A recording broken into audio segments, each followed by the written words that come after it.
রেসিপিটা কারা কারা বানিয়ে খেয়েছো আর কারা খাওনি, যারা খাওনি তো আইটেমটা একবার বানিয়ে খেয়ে দেখতে পারো।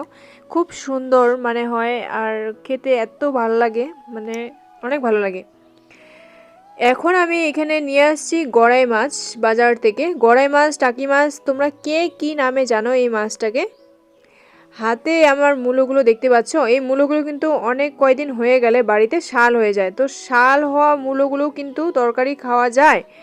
আমি এখানে মাছটাকে বেশি মাছ নেই, এখানে ধরো 2-3টে মাছ নিয়েছি, তোমরা মাছ ছাড়াও খেতে পারো। আমি আজকে গড়াই মাছ দিয়ে বানাতে যাচ্ছি। মাছটাকে আগে কেটে ধুয়ে নিয়ে এসেছি ভালো করে। এখন কিন্তু এই মাছটার উপরে হলুদ আর নুন মাখিয়ে সুন্দর করে কড়াই গরম হতে দিয়েছি।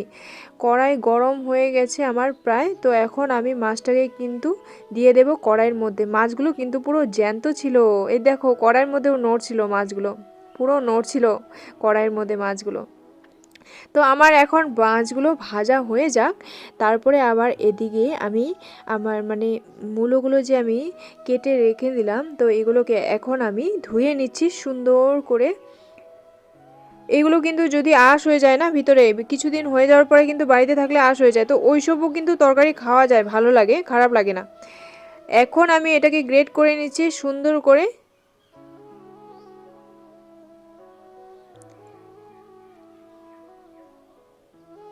মূলোটা কিন্তু আমরা মানে ধরো এমনি কাঁচা, কিছুটা মূলা আছে যে কাঁচা খেলে ভালো লাগে, শাকের সাথে ভাজির সাথে ভালো লাগে, আমরা তো খাই। তোমরা কিভাবে খাও তোমরা বলবে অবশ্যই কমেন্টে। আর মূলোটা, কিছুটা মূলো আছে যেগুলো মানে খুব স্মেল হয়, তো এইভাবে বানিয়ে খেলে কিন্তু মূলোর কোনো স্মেলই থাকে না, আর কেউ বুঝতেই পারবে না যে এটা একটা মূলোর আইটেম বানিয়ে দিয়েছো তাকে। এখানে মশলার মধ্যে আমি নিয়েছি আদা, রসুন আর কাঁচা লঙ্কা, তারপরে তো পেঁয়াজ আছেই, আর বাকিটা দেখতেই পাবে তোমরা কি কি দেই আমি। প্রথমে আমি তেলটাকে গরম করে আলুটাকে কিন্তু ভেজে নিলাম।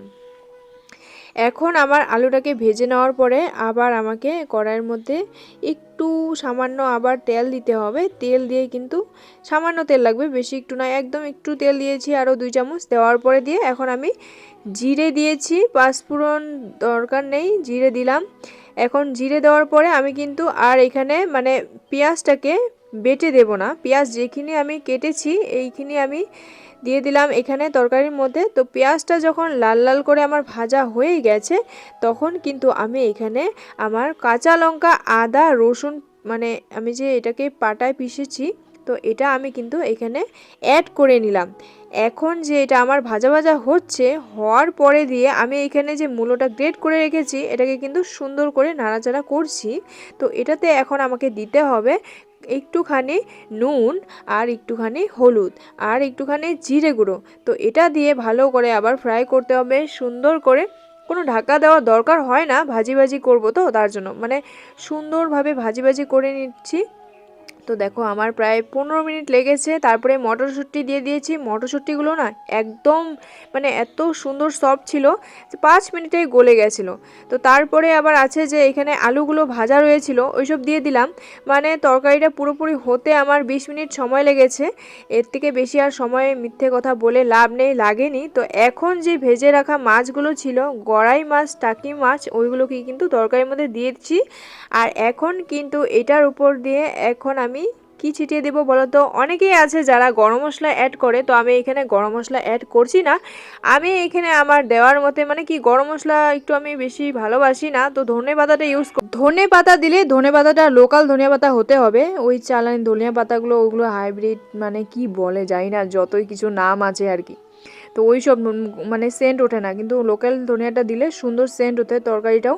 আর মাছগুলোকে কিন্তু আমি পরেই দিলাম, কারণ আগে দিলে একদম ঘাটা ঘাটা করলে ভেঙে যাবে না, তো তার জন্য। তরকারিটা এত সুন্দর হয়েছিল খেতে, তোমরা বুঝতেই পারবে না যে এটা মূলোর তরকারি, কেউ বুঝতে পারবে না। তুমি যদি একটা অচেনা মানুষকে তরকারিটা দিয়ে দাও না খেতে, কেউ বুঝতে পারবে না। তোমরা একবার বানিয়ে কিন্তু খেতেই পারো, ভালো লাগবে।